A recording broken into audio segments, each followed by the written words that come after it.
Hey guys, calling back for another video.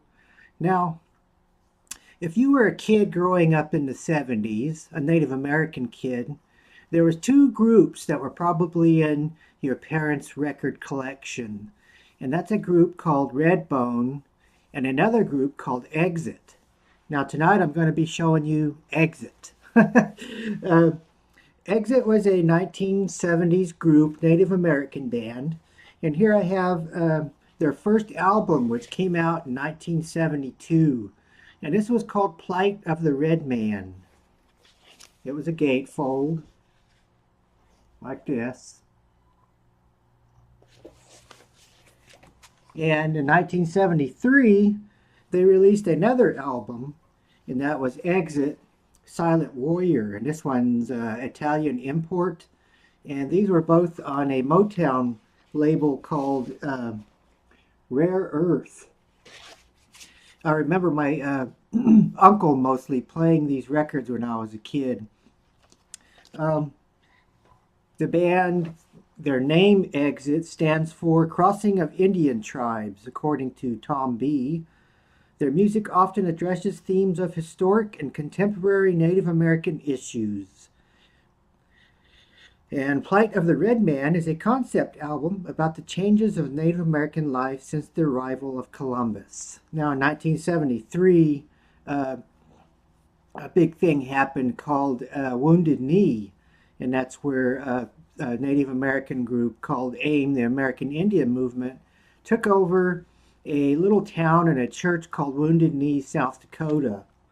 I remember at that time, I was probably about 7 years old, and I remember my aunt, I believe it was my aunt, she got all ready, and she went on a trip up there and snuck into the campsite, I called it, and kind of took part in those activities.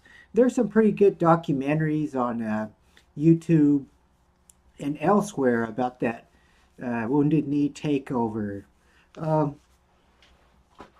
But anyway, getting back to the albums, my uncle used to play this all the time, pretty much on the weekends when I would come down to visit them when I was out of school.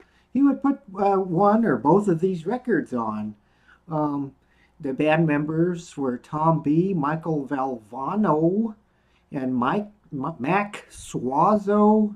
I don't know if I'm saying his name correctly. And one song I remember off of here is called Anthem of the Native American. And here's these guys here again. Now, surprisingly, I just found out, or I just looked up and noticed that these guys are still around.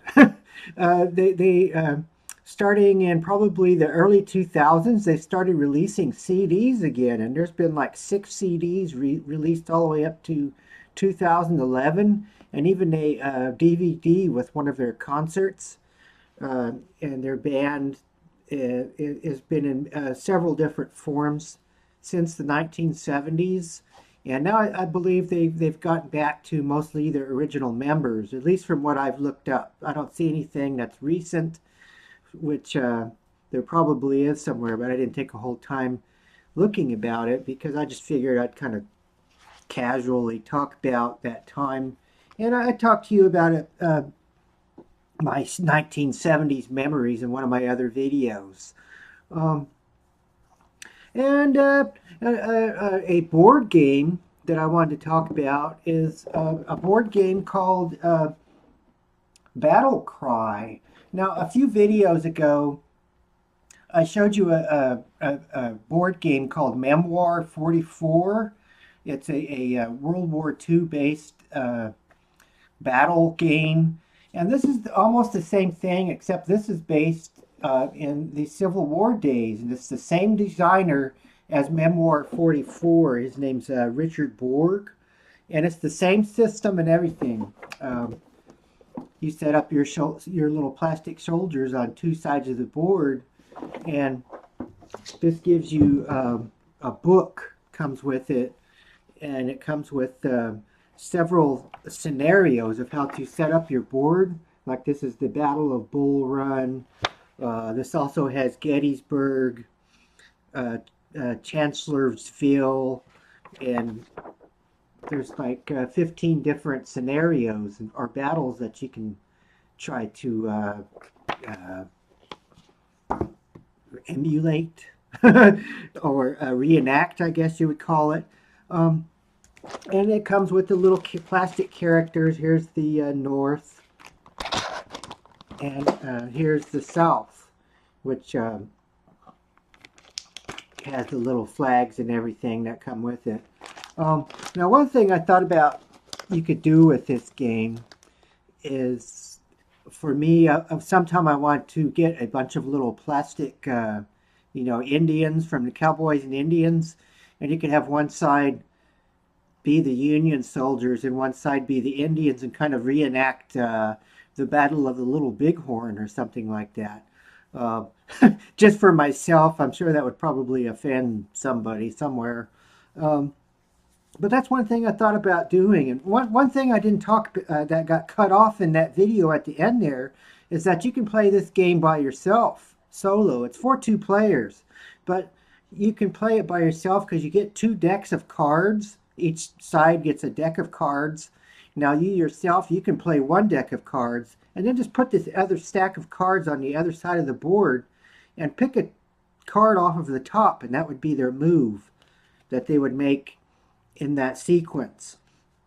And here's a couple of those cards here, which you probably won't be able to see too well. The skirmish card says issue 1 order to 1 unit or general in the center. That would be 1 player's move. And then the other guy would go, or if you're by yourself, you pick the card off the top of the stack, and this is the card you pick. And it says force march. Issue an order to all your infantry units in 1 section of the battlefield. Each infantry unit may battle 2 hexes, and battle terrain movement restrictions still apply. By terrain movement, it means it comes with little terrain tiles, which you move around the board or place your soldiers and things like that. And then when you're battling each other, you get a bunch of dice, just like the other game, and you roll those dice, and whatever comes up, that's how many shots you're taking at the other side there, or the player or opponent, or cannon fire and things like that. And that's just my short little video about battles. Battles in the 70s and battles in the board game universe. And these 2 albums are available still. I think they're on Discogs. You can go and even look them up on YouTube. The entire albums are on YouTube. And just kind of check them out. They're very 1970s rock band type stuff, except it's with a Native American theme. And that's just kind of my video for tonight. A short one. And Colin, over and out.